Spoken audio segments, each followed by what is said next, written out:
Nama saya Fandi Ramadan, saya bekerja selama 3 hari di kapal, dijatuhi hukuman mati. Saya bekerja untuk menyekolahkan adik-adik saya dan membantu perekonomian keluarga. Di tanah airku sendiri tidak ada yang nolongku. Aku pasrah walaupun fitnah. 3 hari di AB kapal dijatuhi hukuman mati.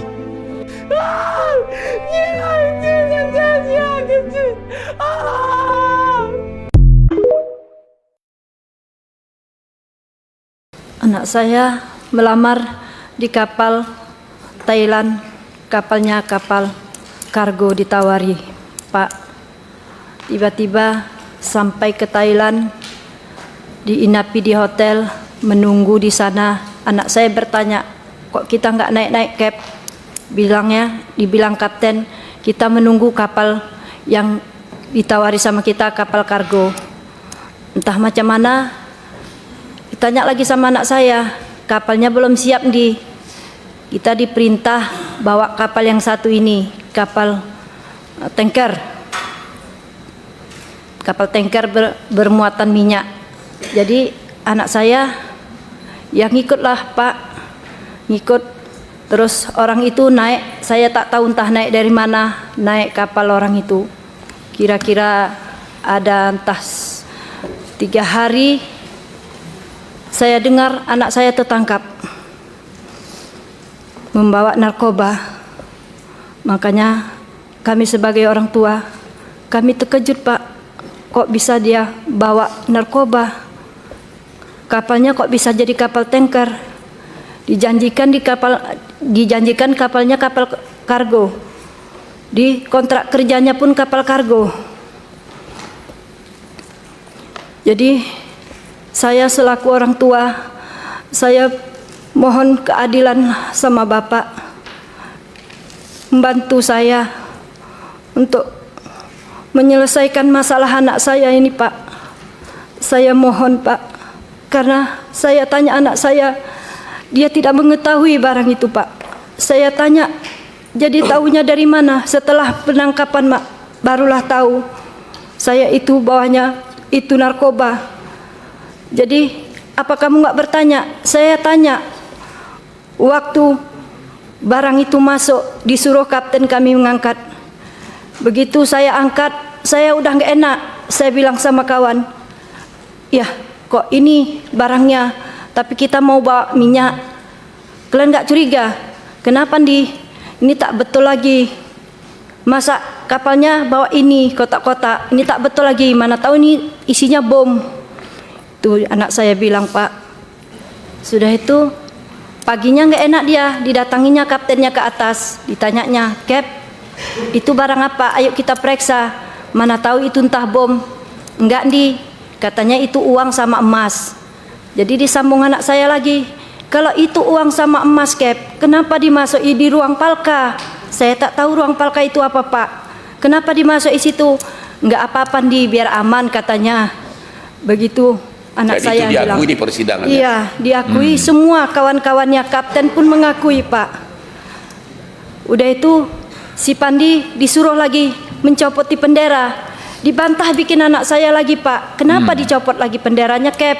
Apa nanti nggak bermasalah? Setahu saya kalau belayar, kapal kita belayar tak boleh dicopot di benderanya. Nggak apa-apa, kata si kapten. Selagi kita belayar nggak apa-apa, nanti kita ganti. Benderanya udah jelek, dibilangnya gitu. Anak saya nggak sanggup menaikkan ke atas itu, Pak, mencopot benderanya, digantilah sama si Leo. Barulah itu tercopot benderanya. Itulah terus, Pak, nggak lama kami dapat informasi tertangkaplah kapalnya. Begitulah cerita anak saya.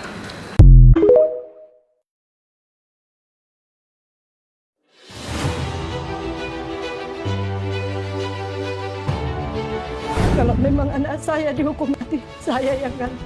Saya nggak rela, saya ikhlas. Ibu mau gantiin posisi anak? Lebih saya, Pak, daripada istri saya. Saya rela, Pak. Kalau itu jaksa menuntut hukum, sama hakim, saya yang diambil nyawa saya, Pak. Demi Allah saya, Pak. Waktu itu Andi jumpai saya, dia nangis. Nangis dibilangnya, saya tanya, gimana Andi? Kamu terlibat apa enggak? Enggak, Mak, katanya. Tesurin awak bersih, nggak ada pakai. Nah, jadi tahunya barang itu Itu bawa barang narkoba kayak mana kau mengetahuinya? Setelah penangkapan. Setelah penangkapan. Jadi waktu sebelum penangkapan barang itu masuk kayak mana? Ya barang itu masuk, ya awak ikut bantu. Bantu kayak mana? Disuruh kapten angkat itu barang-barang, bantu itu angkat barang-barang. Jadi kau bantu, saya bantu lama, namanya diperintah kapten. Kita kan bekerja. Dalam bantuan itu awak bilang sama teman-teman, sama kawan-kawan, begitu awak angkat kotak itu gak enak rasa hati. Ah tak betul lagi nih, bilangnya gitu. Recok dia, recok awak mak katanya. Kenapa nih? Abang gak curiga dengan benda ini? Kenapa? Ya angkatlah katanya. Masa enggak curiga katanya? Jangan bang, ini bom katanya. Ya. Bom ini maksudnya barang terlarang ya, istilahnya. Jangan-jangan ini bom bang katanya. Masa enggak curiga kalian katanya? Iya Yandi katanya. Bisa ke situ Yandi? Iyalah bang katanya kan. Tak betul lagi, angkatlah katanya.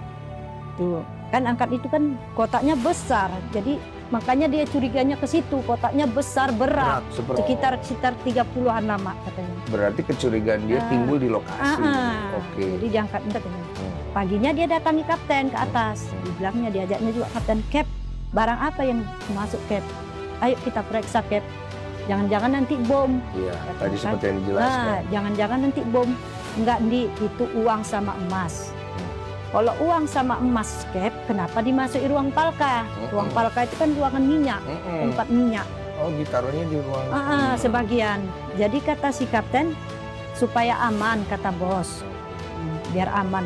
Oke. Ya namanya anak saya begitu cerita kapten, ya diamlah dia Pak. Dia nggak bisa ngapa-ngapain. Dia yang nggak bisa ngapa-ngapain. Dia bilangnya saya hanya bekerja atas perintah kapten. Jadi kata adiknya, kenapa nggak abang periksa? Abang buka kenapa? Itu bukan wewenang kita dek. Ya, Itu bisa salah dia nanti gitu. Itu bukan wewenang kita. Itu bukan pekerjaan kita. Bagian kita kan mesin. Seandainya lah abang buka, itu ada dua pilihan. Kalau nggak dibuang orang nih ke laut, ditembak mati ya bang. Iya, iya.